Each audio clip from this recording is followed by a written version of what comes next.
ओम शांति। 4-3-23 की वाणी है। मीठे बच्चे, तुम रूहानी यात्रा पर हो। तुम्हें देह का भार और पुरानी दुनिया को भूल वापस घर चलना है। एक बाप की याद में रहना है। प्रश्न, साक्षी हो कौन सी बात हर एक को अपने आप से पूछनी है। उत्तर, जैसे बाप साक्षी हो, हर एक बच्चे की अवस्था देखते हैं कि इनकी अवस्था कैसी है। बाप को पाकर अतीन्द्रिय सुख का अनुभव करते हैं या नहीं, ऐसे अपने से पूछना है कि हम अपने आप को कितना सौभाग्यशाली समझते हैं, कितनी खुशी रहती है। बाप से पूरा वर्षा लिया है, वारिस बनाए हैं, योग बल से पापों को भस्म कर पुण्य आत्मा बने हैं। गीत, रात के राही थक मत जाना, सुबह की मंजिल दूर नहीं। ओम शांति। यह बच्चों को समझाया हुआ है। जैसे आत्मा शांत स्वरूप है, वैसे परमपिता परमात्मा भी शांत स्वरूप है। ओम का अर्थ भी समझाया हुआ है कि ओम अर्थात अहम आत्मा मम माया। सन्यासी लोग कहते हैं अहम ब्रह्मास्मि, वह ब्रह्म को ईश्वर समझते हैं, रचना को माया कह देते हैं। अहम ब्रह्मास्मि का यह अर्थ करते हैं, परंतु है सब रॉन्ग। मनुष्य जो कुछ करते हैं सब मनुष्यों की सुनी सुनाई पर, जिसने जो कुछ समझाया, जो रस्म चलाई, उस पर चल पड़ते हैं, उसका नाम हो जाता है। यह भी ड्रामा में नून है। अब बाप कहते हैं, हे राही, कहाँ के राही, परम धाम के राही। यह हो गई रूहानी यात्रा रूहों के लिए। आत्माओं के वापस जाने के लिए यात्रा है। गाइड तो जरूर चाहिए। विलायत से आते हैं तो उनको भी गाइड मिलता है।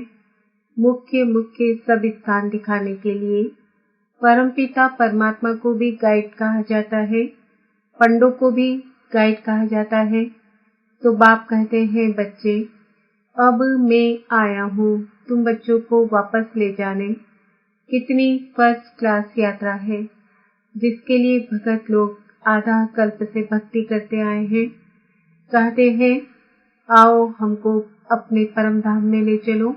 वह जिस्मानी यात्राएं हैं अनेक प्रकार की। कितने जिस्मानी पंडे हैं, रूहानी पंडा एक ही है। उन्होंने फिर पांडव सेना, शक्ति सेना दिखाई है। लड़ाई की तो कोई बात नहीं है। बाप बैठ समझाते हैं, हे मीठे बच्चे, पहले तो ये निश्चय होना चाहिए कि बरोबर वह बाप है। तुम्हारा बुद्धि योग बाप के पास जाना चाहिए। बाबा आया हुआ है हमको वापस ले जाने के लिए। यहाँ यह है दुखधाम, पतित दुनिया, नर्क। हेल नाम तो है ना, गाते भी हैं, लेफ्ट फॉर हेवनली अबोर्ड। जरूर कोई नई चीज है, मनुष्य जानते नहीं, सिर्फ कह देते हैं। रस्म रिवाज जो चली आई है सो कह देते हैं। फलाना ज्योति ज्योत समाया, अर्थात आत्मा परमात्मा बन गई। यह नहीं जानते कि ड्रामा है। आत्मा इमॉर्टल है। उस अविनाशी आत्मा में 84 जन्मों का पाठ भरा हुआ है। परम आत्मा में भी पाठ भरा हुआ है। इसको कहा जाता है ड्रामा की कुदरत। परमात्मा से भी तुम पाठधारियों का तो और ही जास्ती पाठ है। वह तो है क्रिएटर डायरेक्टर। तुम जो देवी देवता बनते हो, उनका सबसे जास्ती पाठ है। आदि से अंत तक तुम्हारा पाठ है। सत्युग त्रेता में तो बाप का पाठ है नहीं। वहाँ बाबा को कुछ भी करना नहीं पड़ता। इस समय मैं बहुत सर्विस करता हूँ। तुम बच्चों को भी और भक्तों को भी राजी करना पड़ता है। भक्तों को साक्षात्कार होता है तो वह समझते हैं बस हमने ईश्वर को पाया। भक्तों का नाम कितना है, वह है भक्तमाला और यह है रुद्रमाला। ज्ञानमाला में भक्ति नहीं है। वह तो ज्ञान सागर से ज्ञान धारण कर भक्तों का भी उद्धार करते हैं। उन्हों की ही फिर रुद्रमाला बनती है। अब तुम बच्चे समझते हो हम रूहानी यात्रा पर हैं। गृहस्थ व्यवहार में रहते याद बढ़ानी है। वह है बहुत स्वीट चीज। बाप रचता भी है, बच्चों को क्रिएट करते हैं। ब्रह्मा मुख वंशावली बनाया है। सब कहते हैं हम शिव बाबा के बच्चे हैं। फिर डायरेक्शन मुख्य देते हैं कि मन मना भव। मैं आया हूँ तुमको पढ़ाने। हूबहू 5000 वर्ष पहले मैंने यह राजयोग सिखाया था। मैं निराकार आत्माओं से बात करता हूँ। तुम अपने ऑर्गन्स का आधार लेते हो, मैं इनके ऑर्गन्स का आधार लेता हूँ। अब तुमको वापस जाना है, इसलिए पुरानी दुनिया को भूलना है। इसको ही संन्यास कहा जाता है। पहले पहले तो निश्चय करना है, मैं आत्मा हूँ, देह नहीं। इस देह का भान भूल जाना है, पुरानी दुनिया को छोड़ना है। अब मैं वापस लेने आया हूँ, तो मेरी श्रीमत पर चलो। देह सहित देह के सभी संबंध आदि भूल जाओ। एक बाप को याद करना है। मेहनत बिगर कोई बादशाही थोड़े ही मिलेगी। विश्व का मालिक बनना है। जो नॉलेज मेरे में है वह अब तुम्हारे में भी आ गई। तुमको संक्षिप्त में और डिटेल में भी समझाया जाता है। बीज से इतना सारा झाड़ निकलता है, फिर झाड़ की डिटेल में जाएंगे तो बहुत विस्तार है। बाप कहते हैं अब इस पुराने झाड़ को भूलो, अब सिर्फ मुझे याद करते रहो। भगवानुवाच, मैं तुमको राजयोग और रचना की नॉलेज देता हूँ।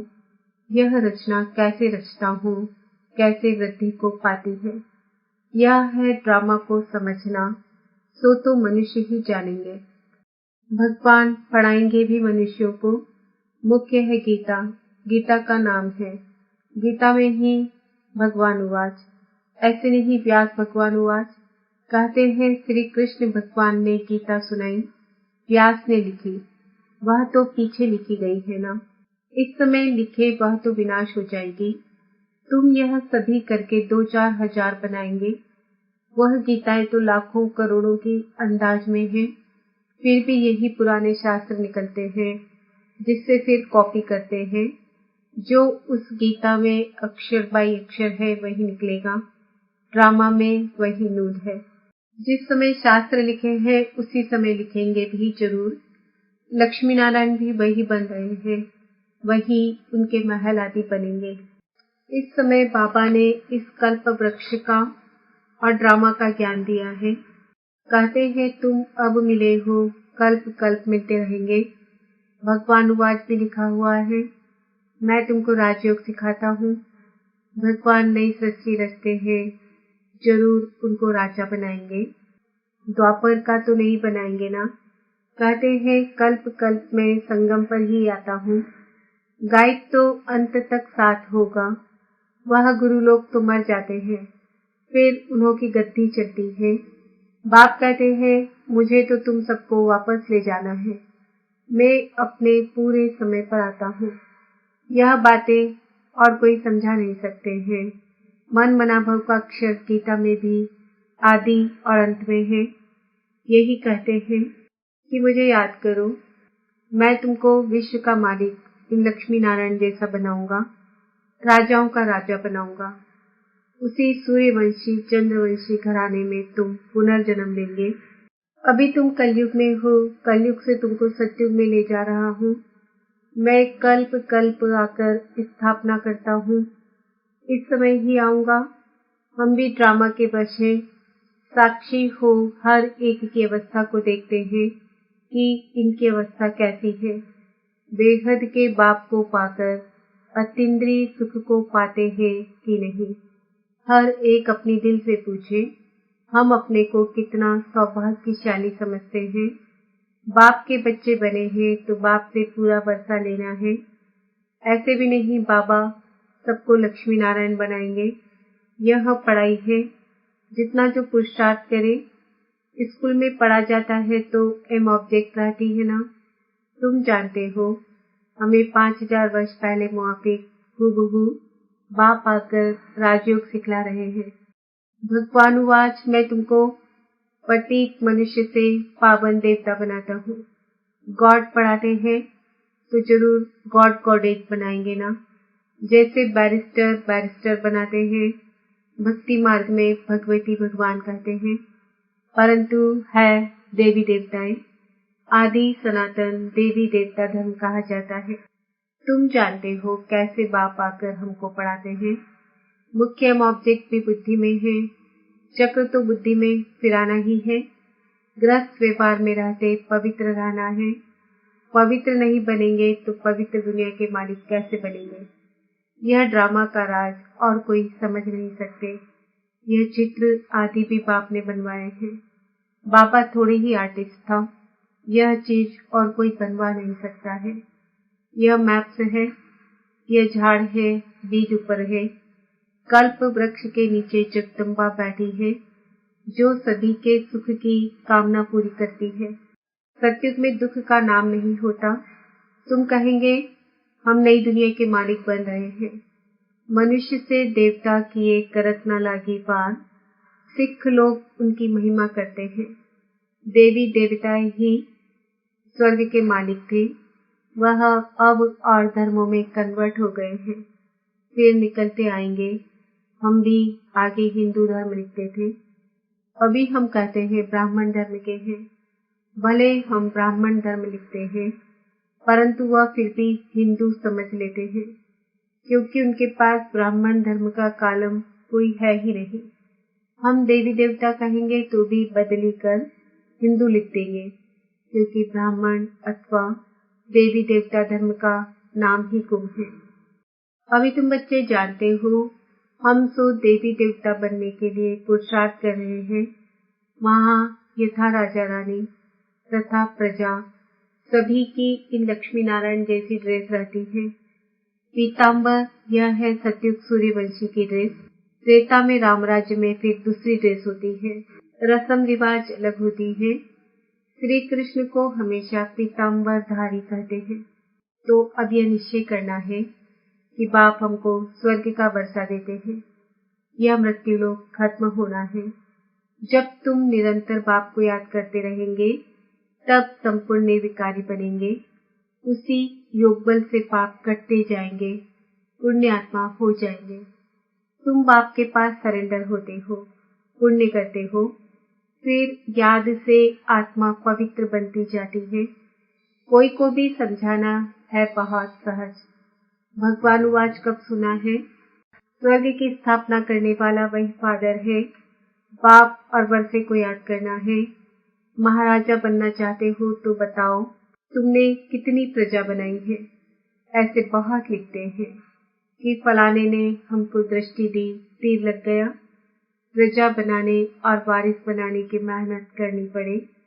प्रजा तो बहुत सहज बन जाती है, फिर गद्दी पर कौन बैठेंगे, वह भी मेहनत कर बनाना है। माया जीत जगत जीत बनना है। माया से हारे हार है। बाप से शक्ति लेनी है।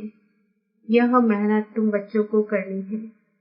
कोई भी बात में मूझते हो तो पूछते रहो। बाप पढ़ाते हैं तो इसमें कोई संशय नहीं आना चाहिए ना। अनेक प्रकार के संकल्पों के तूफान तो आएंगे। बुद्धि योग तोड़ने की कोशिश करेंगे, तूफान लगेंगे। माया खूब हैरान करेगी। फिर कहेंगे यह तो माथा ही खराब हो पड़ा है। जो बीमारी आदि कभी हुई नहीं तो अब होती रहती है।